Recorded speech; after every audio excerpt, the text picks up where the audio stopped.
So today, I'm playing beamng, which is something that I haven't played in a while, mainly because my computer has been low on space, meaning that I haven't been able to, have the better version of beamng installed. But anyways, this is a Nissan Sentra. Well, it's supposed to be a Sentra, but it isn't really. It's the closest thing to a Sentra. And it is done up to look like a SER. I'm using my wheel, which has some pretty bad force feedback, because, like, the steering inputs are pretty not great. Now it really starts to fully turn once you get the wheel near full lock. So, you know what? I'm going to fix that real quick. We'll try to fix it. Controls.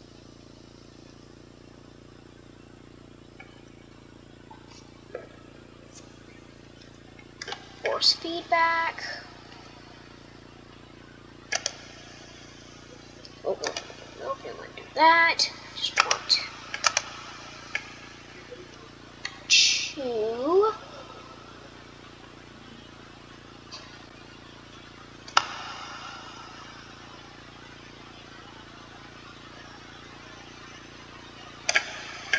Yeah, there, that should be good.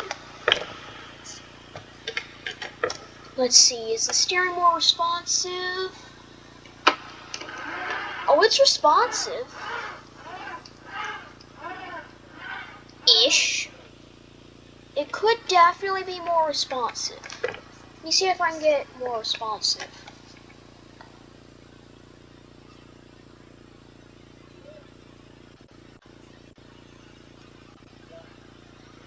Come on.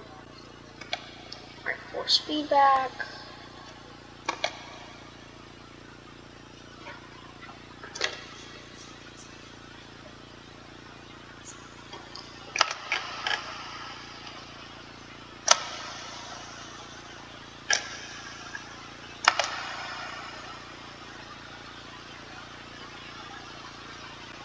Alright, 1200 degrees.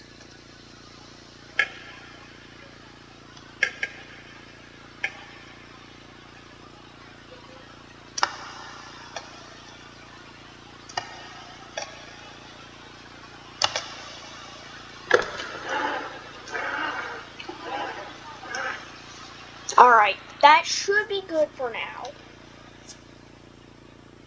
Now this thing is a manual.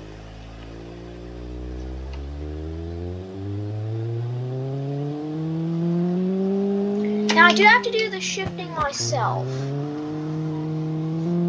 Now I know this is not an autocross track, but hey, it's the closest thing I can get, so it is what it is. Oh, this thing does not hook up. The suspension is trash.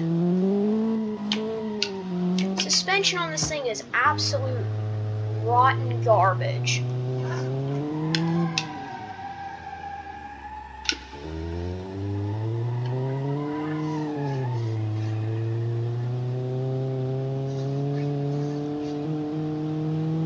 This is a pretty fast and pretty sharp corner.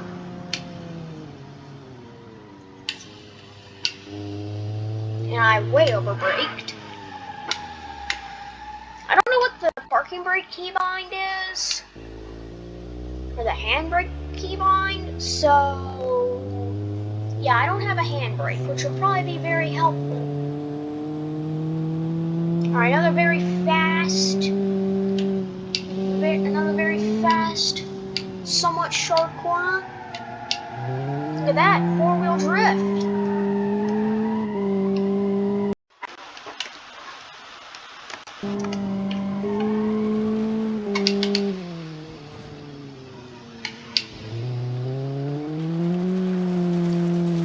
Going through the sand? It's fine.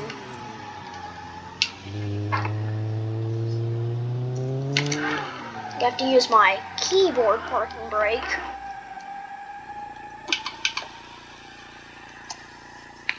So this thing is absolute rotten garbage. For right now. But I'm going to try my best to make this thing actually pretty good.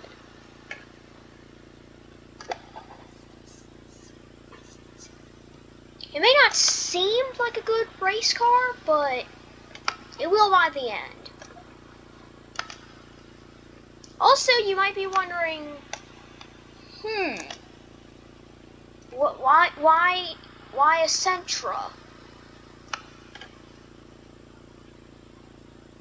Well, I'm glad you asked. And that's because I'm doing this video specifically for one of my friends. And that friend is Hater's Garage. I've actually seen him twice at my local autocross. Really nice guy. Love the videos that he makes. They're actually really good videos. And I especially love that Sentra that he has. It is really fast. Like, at one time it outran I know you're probably going to think I'm lying, but it actually at one point outran a McLaren.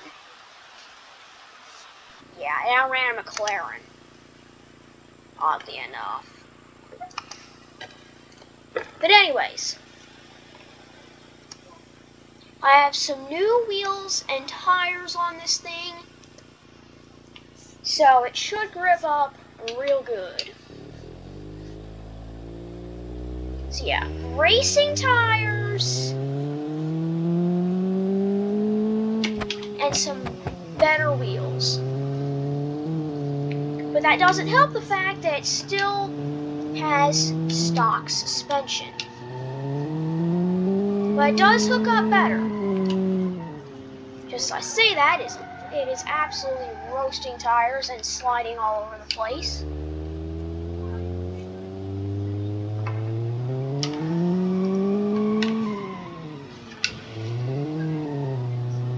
Alright.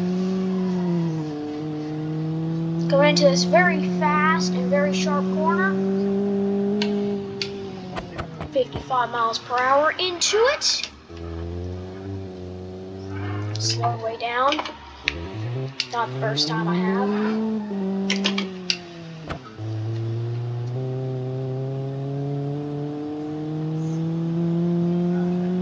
Speedy car.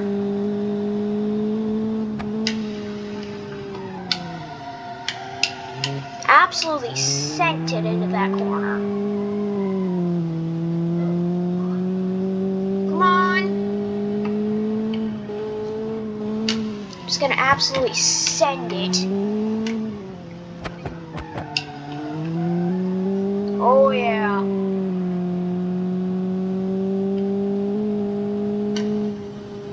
That was pretty good. Now let's see about this corner.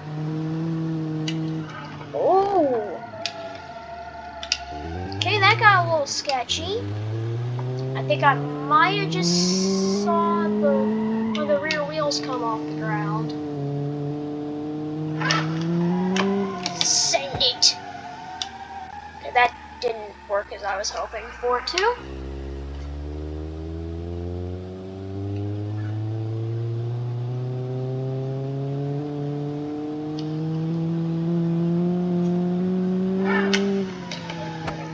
Come on.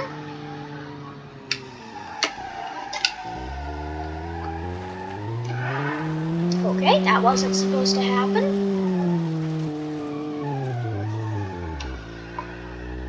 Right, downshift.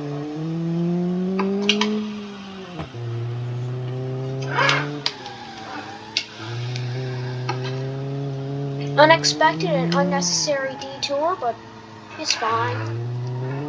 Anything to make the course more exciting, right? Yeah.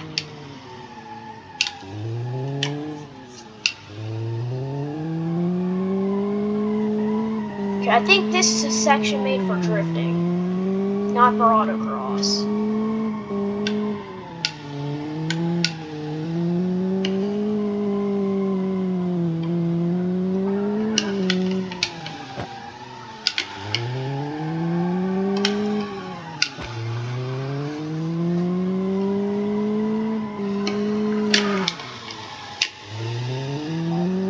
I've learned that trying to get the rear end to kick out is probably the best way to get around a corner. Because if you can four-wheel drift, that's good. That is very good. I found that four-wheel drifts are actually one of the best maneuvers you can do. From my experience. And now we're gonna do another key factor in this build.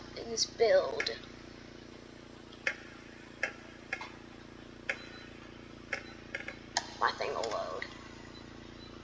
I'm actually gonna do racing suspension to try and, one, get it lowered down, and two, to try and get it actually stiffened up. So it's not all floaty and has all that body roll and all that. Now, they don't really do much as far as like ride height, but you can adjust the ride height if you want to.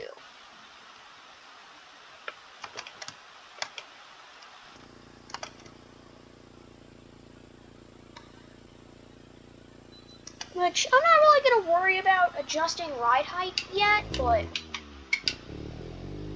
let's just see if these shocks are any better. Or sorry, struts.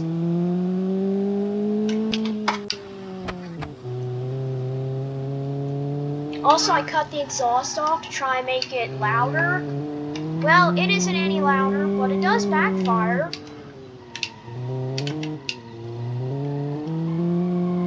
Okay, it is a bit bouncy, but it's firm. It's a firm ride. Also, on the topic of beamng, I think now 7-year-old mod, the old full-size pack, has finally been refreshed. Finally. Now, unfortunately, the Chevy Caprice, the Chevy Impala, and the Oldsmobile Regency 98, unfortunately, they aren't in the pack yet, but they are going to be put into the pack soon, apparently. From what I've heard. From what I've heard, the Caprice, Impala, and the Regency are planned. That's from what I've heard on the beamng forums.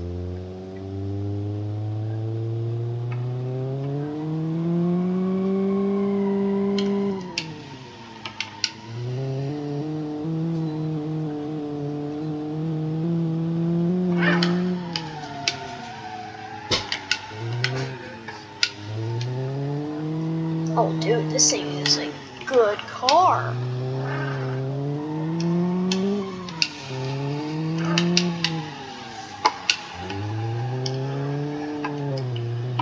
Now, if you are interested in trying this config for yourself, just so you know, it is mod-free. You do not need any mods in order to make this config work.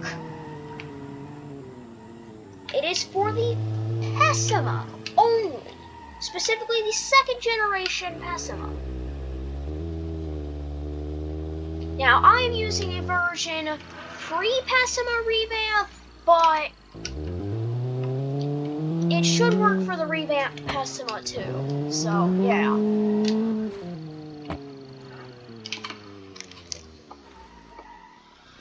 But anyways, that is going to be it for this episode. I hope you all enjoyed. Goodbye.